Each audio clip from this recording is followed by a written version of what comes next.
Hello प्यारे बच्चों, कैसे हैं आप सब। उम्मीद करती हूँ आप सब अपने अपने घरों में कुशलता से होंगे। तो बेटा आज हम क्लास 6 की विज्ञान विषय की वर्कशीट नंबर 20 को डिस्कस करेंगे, जो कि 9/12/2020 के लिए आई है। इसका टॉपिक है विद्युत तथा परिपथ। तो आज हम जानेंगे कि विद्युत क्या होता है और विद्युत परिपथ क्या होता है। तो चलिए वर्कशीट स्टार्ट करते हैं।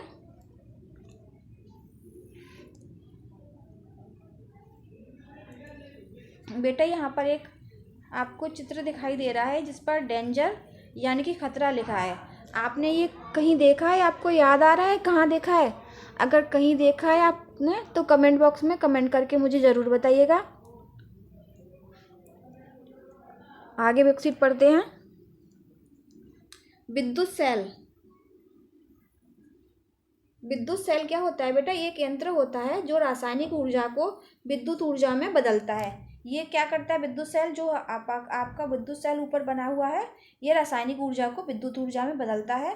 सभी विद्युत सेलों में दो सिरे होते हैं, जिनमें एक धनात्मक होता है और दूसरा ऋणात्मक होता है। बेटा ये विद्युत सेल है एक, इसमें दो सिरे हैं। आपको दिखाई दे रहा होगा ये प्लस का निशान बना है, ये धनात्मक सिरा कहलाता है। ये माइनस का निशान बना हुआ है, ये ऋणात्मक सिरा होता है। तो प्रत्येक विद्युत सेल में दो सिरे होते हैं, एक धनात्मक एक ऋणात्मक। ठीक है बेटा।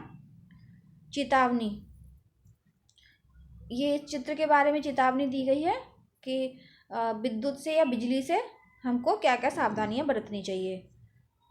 कभी भी विद्युत स्विच या यंत्र गीले हाथों से या गीले शरीर से नहीं छूना चाहिए, क्योंकि बेटा जो पानी होता है विद्युत का सुचालक होता है। कभी विद्युत तार को नंगे हाथों से नहीं छूना चाहिए। कभी भी पतंग विद्युत तारों के पास नहीं उड़ाना चाहिए। जो आप पतंग उड़ाते हो छत पर जाकर, कभी कभी आपकी पतंग ऐसे बिजली के तारों के पास पहुंच जाती है, तो बेटा आपको उधर से हट जाना चाहिए। बिजली के तारों के पास में या विद्युत के तारों के पास में नहीं जाना चाहिए। ठीक है बेटा। कभी भी विद्युत खंभे या ट्रांसफार्मर को नहीं छूना चाहिए। आपके गली मोहल्ले में विद्युत के खंभे हैं, ट्रांसफार्मर है, उनको कभी नहीं छूना चाहिए। बल्ब को तभी बदलिए जब बल्ब बंद हो और बल्ब ठंडा हो। जब स्विच बंद हो बल्ब ठंडा हो।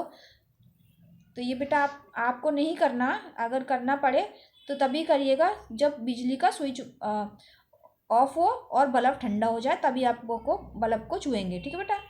चलिए वर्कशीट में आगे की ओर बढ़ते हैं।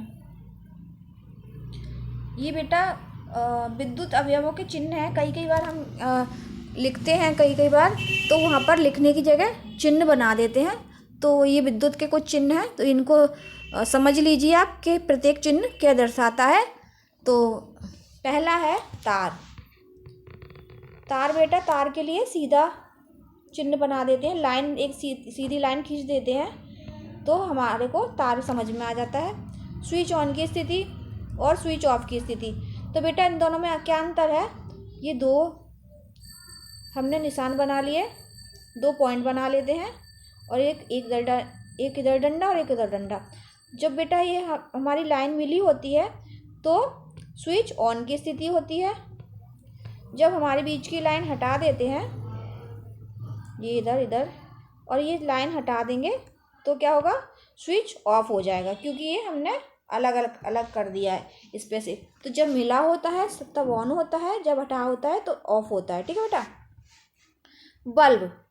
बल्ब को कैसे दर्शाते हैं?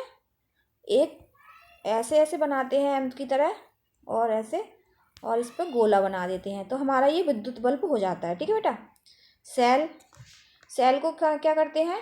एक बड़ा डंडा एक छोटा डंडा, और इधर दोनों तरफ डंडे बना देते हैं, तो ये हमारा सेल, विद्युत सेल। ठीक है बेटा।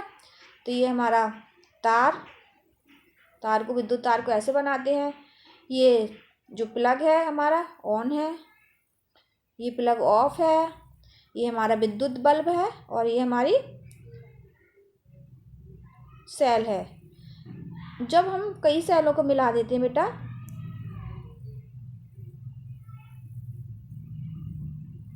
कई सेलों को मिला देते हैं, दो या दो से अधिक सेलों को जब मिला देते हैं, तो वो विद्युत बैटरी कहलाता है बेटा, बैटरी। ठीक है।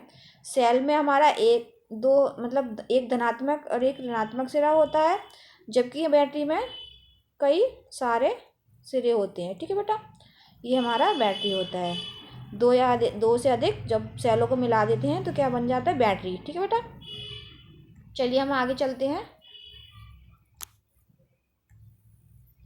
बैटरी ये लिखा है यहाँ पर, इससे पहले ये रह गया।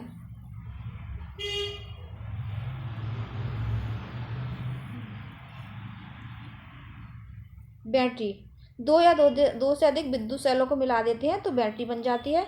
आपने इन्वर्टर भी देखा होगा, इन्वर्टर में भी ऐसा ही होता है। इसमें बैटरी का ये चिन्ह है, हमने बता दिया था। जब दो से अधिक सेलों को मिला दिया जाता है तो बैटरी का रूप धारण कर लेता है, इसको हम कहते हैं बैटरी। ठीक है बेटा, ये धनात्मक होता है, ये ऋणात्मक होता है, धनात्मक ऋणात्मक धनात्मक ऋणात्मक। ठीक है बेटा, ये जो बड़ा वाला डंडा होता है ये धनात्मक होता है, जो छोटा होता है वो ऋणात्मक होता है। ठीक है बेटा, आइए अभ्यास। ये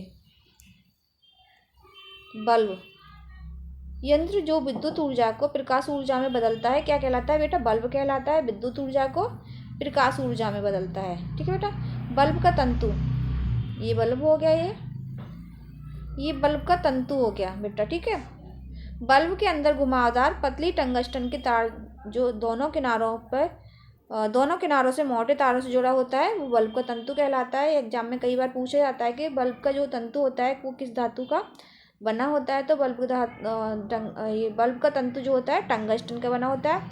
ये एक मिश्र धातु होती है बेटा, इसका तापमान काफ़ी ऊंचा होता है, काफ़ी हाई टेम्परेचर ये सह सकता है बेटा। ठीक है, तो ये इसके क्वेश्चन आंसर हम करते हैं। पहला प्रश्न है, क्या विद्युत धारा का प्रवाह होगा जब तारों के दोनों किनारों के बीच में दूरी है, क्यों? बेटा इसका आंसर है नहीं, विद्युत धारा का प्रवाह नहीं होगा क्योंकि ये दो तार हैं। इन दोनों तारों के बीच में जब दूरी रहेगी तो विद्युत धारा का प्रवाह इसमें से इसमें कैसे होगा बेटा, जबकि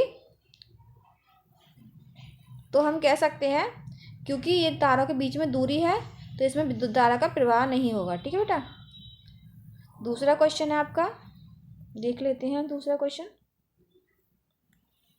निम्नलिखित में से किन वस्तुओं में विद्युत ऊर्जा का प्रयोग होता है? तो बेटा विद्युत ऊर्जा का प्रयोग किस किस में होता है, पंखा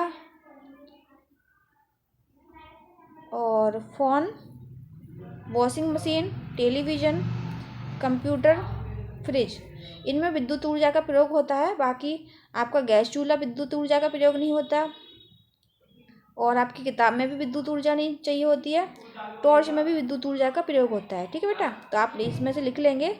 अगला है, सेल के दो सिरों के नाम लिखिए बेटा, एक धनात्मक होता है एक ऋणात्मक होता है। ये पॉजिटिव धनात्मक कहलाता है सिरा, आप यहाँ से लिख सकते हैं धनात्मक सिरा, और अगला है ऋणात्मक सिरा।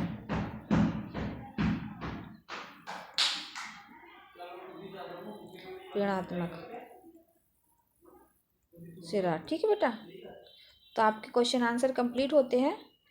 तो अगर आपको वर्कशीट पसंद आई है बेटा तो वीडियो को लाइक करिए, और चैनल पे नए हैं तो चैनल को सब्सक्राइब करिए।